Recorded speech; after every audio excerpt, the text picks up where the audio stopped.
একের দাগের যে প্রশ্নটি রয়েছে, কোন ক্ষেত্রে হুইস্টন ব্রিজের নিস্পন্দ অবস্থাটি পরিবর্তিত হবে? এক্ষেত্রে অপশান এটা ঠিক হবে। বিভিন্ন বাহু রোধগুলো চেঞ্জ করলে নিস্পন্দ অবস্থাও চেঞ্জ হবে। এবার 2 এর যে প্রশ্নটি রয়েছে, দুটো কুণ্ডলীর ব্যাসার্ধের অনুপাত দেওয়া আছে এবং তাদের চৌম্বক ভ্রামকের অনুপাত দেওয়া আছে।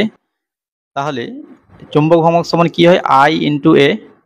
তাহলে এই দুটোর অনুপাত তো 1:2 দেওয়া রয়েছে, তো এখান থেকে I1/I2 এর মান বের করে নেবে। এটা অপশান বি ঠিক হচ্ছে।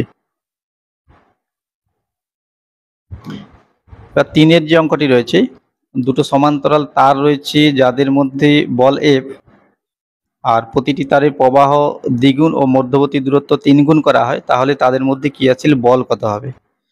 আমি এক্ষেত্রে ধাপে ধাপে করে রেখেছি। প্রবাহ মাত্রা দ্বিগুণ, তাহলে এটা 2I, এটাও 2I2, আবার দূরত্বটা 3 গুণ। তাহলে এখান থেকে শুধু এই 2, এই 2, এই 3কে আলাদা করে নাও, অর্থাৎ উপরে 4 নিচে 3।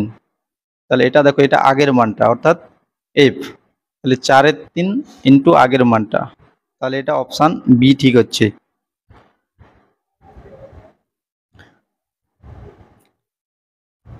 4-এর যে অঙ্কটা, এটা তো অনেকবার করা হয়েছে, এটা 2m/π অনেকবার তোমরা করে থাকবে এটা। 5-এর যে অঙ্কটা তিরস চুম্বক, আচ্ছা তিরস চুম্বকের ক্ষেত্রে বি সমান তো মিউ এইচ, তাহলে B/H সমান মিউ। আচ্ছা মিউর মান কত হয়? 1-এর চাইতে কম হয় তিরস চুম্বকের বেলায়, তাহলে B/H। এখান থেকে H যদি ডান দিকে পাঠাও তাহলে B কম, H বেশি, অপশান বি ঠিক হচ্ছে। 7-এর যে অঙ্কটি দেখো, এক্ষেত্রে 40 সেমির বিভব পতন কিন্তু 10 মিলিভোল্ট। তাহলে 40 সেমি বিভব পতন 10 মিলিভোল্ট, তাহলে 100 সেমি বিভব পতন কত হবে? 10/40 ইন্টু 100, তাহলে এটা হচ্ছে 25 মিলিভোল্ট, 0.025 মিলিভোল্ট। অর্থাৎ পোটেনশিওমিটারের এই 100 সেন্টিমিটারে মানে সমগ্র অংশে, এই অংশে বিভব পতন 0.025 মিলিভোল্ট। আর এই বিভব পতন তাহলে কত হবে না, 2 ভোল্টের মধ্যে এখানে যদি 0.025 চলে যায়, তাহলে বাকিটা এখানে, তো তার মান হচ্ছে, দেখো বিয়োগ করে রেখেছি, 2 থেকে 0.025 বিয়োগ করলে এটা হচ্ছে। তাহলে এক্ষেত্রে IR মানে এই বিভব পতন, I ইন্টু 10, কারণ এই পোটেনশিওমিটার তারের উত্তর 10, তাহলে I ইন্টু 10, এই দুটোর ভোল্টেজের মান এটা। তো এখান থেকে সরল করলে আর এর মানটা 790 পেয়ে যাবে। এবার 8-এর যে অঙ্কটা রয়েছে, আচ্ছা সর্বোচ্চ প্রবাহের শর্ত কি হয় না, সর্বোচ্চ প্রবাহের ক্ষেত্রে এটা হয়, আর এক্ষেত্রে N6 M3 দেওয়া রয়েছে। তো মানগুলো শুধু বসিয়ে নাও, তাহলে এখান থেকে এটা 2 হচ্ছে অনুপাতটা, অর্থাৎ অপশান ডি ঠিক হচ্ছে। এরপর 9-এর যে অঙ্কটা, এটা লাস্টে করা আছে। 10-এর অঙ্কটা আগে দেখে নাও। তুল্য তড়িৎচালক বল বের করতে হবে, তাহলে শুধু এই যে সূত্রটা বসিয়ে নেবে। এবার এক্ষেত্রে E1 আর R1, E2 R2 এদের মানগুলো বসিয়ে নেবে, বসিয়ে সরল করে দেখে দেবে, এটা হচ্ছে 2.6 হচ্ছে, অপশান ডি ঠিক হচ্ছে। এরপর 11-র যে অঙ্কটি রয়েছে, 11-র এটা তো থিওরি, এটা পারস্পরিক আবেশাঙ্কের যে মাত্রিয় সংকেত, অপশান বি ঠিক হবে। এরপরে 11-র পর 12, 13 এগুলো পরে করা আছে, লাস্টে করা আছে। 14-র যে অঙ্কটি রয়েছে, 14-র অঙ্কটা থেকে খুব সহজে কিভাবে করবে, সবচেয়ে ছোট তরঙ্গ দৈর্ঘ্যটা খুঁজে না, সবচেয়ে ছোট কোনটা, এখানে x to c সবচাইতে ছোট, তাহলে সবচেয়ে ছোট তরঙ্গ দৈর্ঘ্য কোনটা এখানে, এটা 10⁻⁹ অর্থাৎ ডি। তাহলে 3-এর সাথে ডি মিলতে হবে, তো সেটা একটাই অপশান রয়েছে, অপশান ডি।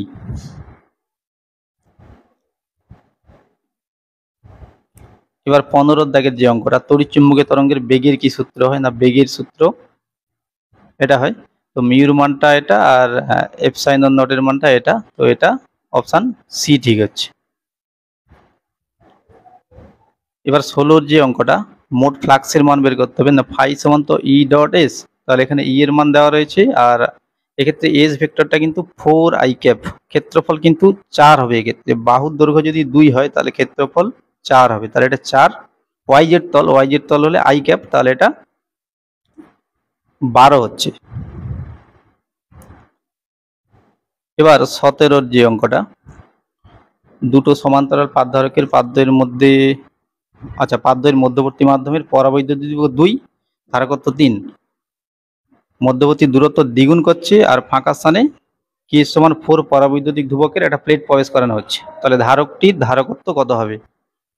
তাহলে দেখো C proportional to K by D, কারণ কে আর ডি শুধুমাত্র চেঞ্জ করা হচ্ছে, বাকি কিছু চেঞ্জ করা হয়নি এখানে। তাহলে এবার এখানে মানগুলো বসিয়ে নেবে। এটা কিন্তু 3 মাইক্রোফ্যারাড হচ্ছে, মানে কে টু তো পরে 4 আর কে ওয়ান আগে পরাবৈদ্যুতিক 2 আর ডি ওয়ান আগে দূরত্ব 1 হলে পরে দূরত্ব 2, কারণ দূরত্ব দ্বিগুণ করা হয়েছে। তাহলে সেই অনুযায়ী এটা কিন্তু 1 হচ্ছে। তাহলে C2 সমান C1 অর্থাৎ 3 হচ্ছে, এরকম কোনো অপশান নেই। সম্ভবত এটা ভুল রয়েছে। 18 যে অঙ্কটা, এক্ষেত্রে দেখো এই যে দুটো ধারক আছে 3C আর C, এই 3C কে কত আধান দেওয়া আছে না কিউ আধান দেওয়া আছে। তাহলে আগে শক্তি কত? দেখো আগে শক্তি half q square by 3C, আর দ্বিতীয়টার কিন্তু আধান 0 প্রথম ক্ষেত্রে, তাহলে ওর কোনো শক্তিও ছিল না। তাহলে প্রথম ক্ষেত্রে শক্তি শুধুমাত্র এটা। এবার দ্বিতীয় ক্ষেত্রে মোট আধান কিন্তু কিউই থাকবে, কারণ সংস্থাকে তো বাইরে থেকে মোট কিউ আধান দেওয়া হচ্ছে। এবার মোট ধারকত্ব কত না 3C আর C মিলে 4C হয়। তাহলে এখন এটা half q square by 4C, তাহলে এটা সেই অনুযায়ী এটা হচ্ছে 3/4 হচ্ছে, অপশান সি ঠিক হচ্ছে। এবার 20, 19 পরে করা আছে। আচ্ছা 20 অঙ্কটা, এটা তারকে টেনে বাড়ানোর ক্ষেত্রে R2 বাই R1 সমান L2 বাই L1 এর হোল স্কোয়ার। তাহলে এটা এবার এটা এক্স গুণ করা আছে, অর্থাৎ আগে 1 গুণ পরে এক্স গুণ, তাহলে এটা এক্স স্কোয়ার, তাহলে এক্স স্কোয়ার ইন্টু R1, অর্থাৎ এই অপশান ঠিক হচ্ছে। এবার 21 যে অঙ্কটা, 3টে ধারক রয়েছে, 10 ভোল্টের ব্যাটারি যোগ করা রয়েছে, তাহলে এক্ষেত্রে 2 মাইক্রোফ্যারাডের দুপান্তের বিভব প্রভেদ কত হবে? তাহলে এক্ষেত্রে দেখো ভোল্টেজের অনুপাতটা আগে বের করো। ভি সমান তো কিউ বাই সি, এই সিটা কিন্তু সব মাইক্রোফ্যারাডেই রেখে দিয়েছে। তো এটা সরল করলে এটা হচ্ছে, আর প্রত্যেকের ক্ষেত্রে শ্রেণী সমবায় কিন্তু আধান একই হয়। তাহলে ভি2 মান কত? দেখো 5, এই 5 বাই এই 3টের যোগফল কিন্তু যে ভোল্টেজ প্রয়োগ করেছো 10 ভোল্ট, তাহলে এটা 50/17 হচ্ছে। এবার একদম 27 অঙ্কটা চলে যাও। IRMS বাই আই অ্যাভারেজ, মানে আরএমএস এর গড় মানের অনুপাত কত হচ্ছে না? IRMS মানে I0/√2 আর গড় মানের সূত্র 2I0/π। তাহলে সরল করলে কি হচ্ছে? এটা π/2√2। এবার 28টা চলে যাও। সর্বোচ্চ প্রবাহ পাওয়ার শর্ত XL সমান XC, অর্থাৎ অনুনাদি অবস্থায়, অনুনাদি অবস্থাতে প্রবাহ সবচেয়ে বেশি হয়।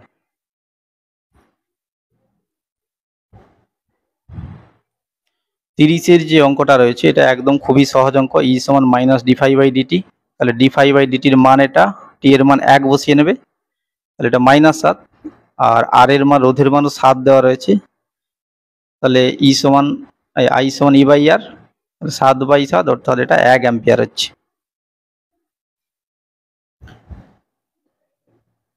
এবার 32 যে অঙ্কটা রয়েছে, তাহলে অ্যামিটারে রূপান্তর করতে হবে। অ্যামিটারে রূপান্তর করতে হলে শান্ট যোগ করতে হবে সমান্তরালে, তাহলে এক্ষেত্রে সূত্র এটা। এবার IG ইন্টু জি মানে কি? এটা কিন্তু ভিজি কে বোঝায়, মানে গ্যালভানোমিটার সর্বোচ্চ যে ভোল্টেজ মাপতে পারে নিচে থেকে, এটা 150, আর নিচে I মাইনাস IG। আচ্ছা I মানে যে কারেন্ট মাপবো, এখন 8 অ্যাম্পিয়ার মাপবো, তাহলে 8। আচ্ছা আগে কত মাপতে পারতো, মানে এই IG মানে নিজে থেকে যেটা মাপতে পারে, সেটা এইখান থেকে বের করা আছে, এটা 0.5। তাহলে সরল করলে এটা 20 ওহম হচ্ছে, আর এটা কিন্তু সমান্তরালে যোগ করতে হবে, অর্থাৎ এই অপশান ঠিক হচ্ছে।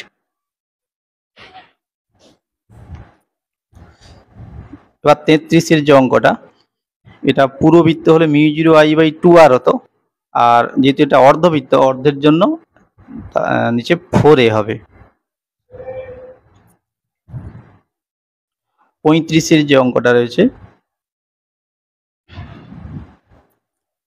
ফাই সমান তো বি এর মান 0.5 আর এরিয়া 1, তাহলে এটা 0.5 হয়ে হচ্ছে। এবার 34 যে অঙ্কটা রয়েছে, 34 যে অঙ্কটা tan থিটা সমান v বাই h। আচ্ছা v এর মান মানে উলম্ব উপাংশ অনুভূমিকের দ্বিগুণ, তাহলে v সমান 2h বসিয়ে দাও, তাহলে tan থিটা সমান 2। এবার 31 এর যে অঙ্কটা রয়েছে 31। আচ্ছা আদর্শ সলিনয়েডের অক্ষে কি হয়, b সমান মিউ 0 ni। তো এই ক্ষেত্রে এনটা কি, এন হচ্ছে গিয়ে একক দৈর্ঘ্যে পাক সংখ্যা মানে মোট পাক সংখ্যা বাই এল, অর্থাৎ এখানে আর এর উপর বিটা নির্ভর করে না, তাহলে অপশন ডি ঠিক হবে এটা। এরপর 29 যে অঙ্কটা, তড়িৎ চালক বলের আচ্ছা আরএমএস মান বের করার সূত্র কি, E0/√2, তাহলে E0 এর মান 220/√2 দিয়ে ভাগ করে দাও। আর কম্পাঙ্ক কিন্তু 2 পাই n সমান 100 পাই, এখান থেকে n সমান 50, অর্থাৎ অপশন এ ঠিক হচ্ছে। এরপর 26 যে অঙ্কটি রয়েছে, 26 অঙ্কটা ইনপুট পাওয়ারের ক্ষেত্রে ইনপুট পাওয়ার 1 কিলোওয়াট মানে 1000 ওয়াট, আর ভিপি আর আই ইনপুট কারেন্ট 4 দেওয়া রয়েছে, তাহলে ভিপি 250, তাহলে ভিপি বাই ভিএস সমান এনপি বাই এনএস লাগিয়ে দাও, এখানে মানগুলো বসিয়ে দাও, তাহলে এনএস এর মান 1000 হচ্ছে, অপশন এ ঠিক হচ্ছে। এরপর 24 যে অঙ্কটা রয়েছে, 24 অঙ্কটা আমি ধরে নিচ্ছি এই স্মল আধান থেকে এক্স দূরত্বে শূন্য হবে তড়িৎ প্রাবল্য, তাহলে এক্ষেত্রে কিউ এর জন্য প্রাবল্য কিউ বাই এক্স স্কোয়ার, আর 4কিউর জন্য প্রাবল্য এটা, তাহলে দুটো সমান করে দাও, উভয় পক্ষকে রুট ওভার করে দাও, কোনাকুনি গুণ করে এক্স এর মান বের করে দাও, এটা 0.06, আর এটা কিন্তু ক্ষুদ্রতম থেকে, তাহলে এটা অপশান বি ঠিক হবে।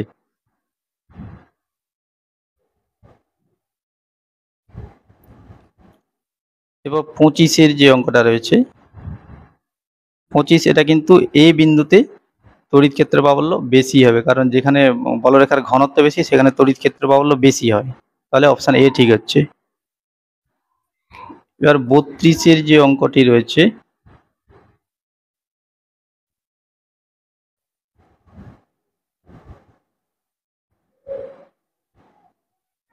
আচ্ছা 32 অঙ্কটি তো হয়ে গেছে।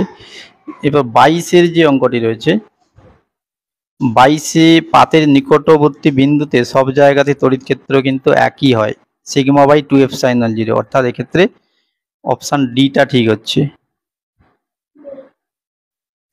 এবার 23 যে অঙ্কটা রয়েছে, অক্ষের উপর ই বলা আছে, এবার দ্বিমেরুটাকে যদি ঘুরিয়ে দাও সেটা এরকম হয়ে যাচ্ছে, অর্থাৎ এই বিন্দুটাই এটা লম্ব সমদ্বিখণ্ডকের উপর অবস্থিত হয়ে যাচ্ছে, লম্ব সমদ্বিখণ্ডকের উপর কিন্তু, তাহলে এই ক্ষেত্রে অর্ধেক হয়ে যাবে, E/2 হবে, তাহলে সি অপশান ঠিক হবে। 30 তো হয়ে গেছে, 20 হয়ে গেছে। এবার 19 যে অঙ্কটা রয়েছে,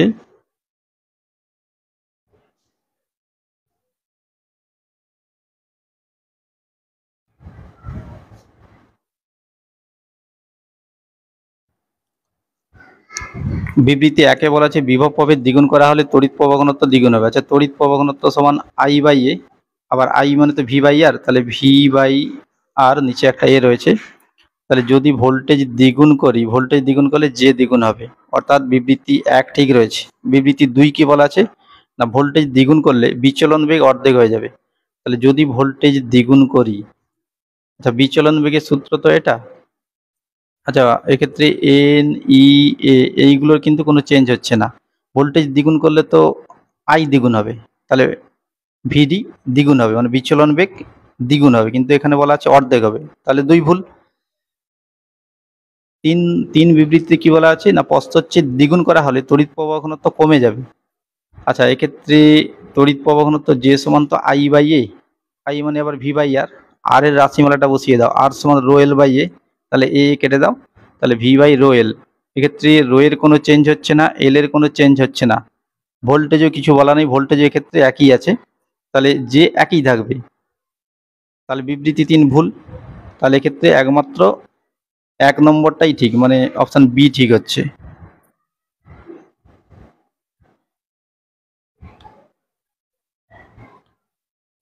26 তো হয়ে গেছে, 24 হয়ে গেছে, 23 হয়ে গেছে, 22 হয়ে গেছে। এবার 13-র যে অঙ্কটি রয়েছে 13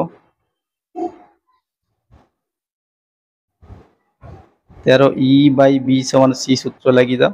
তাহলে এখান থেকে E এর মান পেয়ে যাবে, E সমান তো BC, B এর মান দেওয়া রয়েছে এটা, C এর মান বসিয়ে নাও, তাহলে 7.2।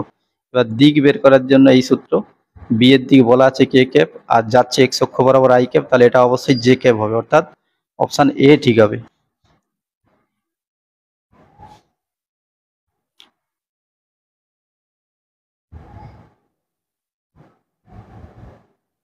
এবার 12-র যে অঙ্কটি রয়েছে, পরিবর্তী প্রবাহে 12-র যে অঙ্কটি রয়েছে, 12-র কিন্তু 1, 2 দুটোই ঠিক রয়েছে, তাহলে অপশান সি ঠিক হচ্ছে। 9-এর যে অঙ্কটি রয়েছে, 9-এর ক্ষেত্রে দেখো, এক্ষেত্রে যদি এই সোজা আমি একটা দাগ টেনে নিই, তাহলে সব জায়গায় ভি একই, তাহলে একই ভোল্টেজে কারেন্ট বেশি, অর্থাৎ এক্ষেত্রে আমার একটু ভুল লেখা আছে এখানে মানগুলো, এটার মান T1, এটার মান T2, এটার মান T3, তাহলে এই জায়গাতে আই বেশি, এই আই বেশি সব চাইছে, তাহলে আই বেশি হলে রোধ কম হতে হবে, আবার রোধ কম হলে উষ্ণতাও কম হতে হবে, অর্থাৎ T1টা সব চাইতে কম, তার তুলনায় T2 বেশি, T3 বেশি, তাহলে T1 সব চাইতে কম, বি অপশন ঠিক হচ্ছে।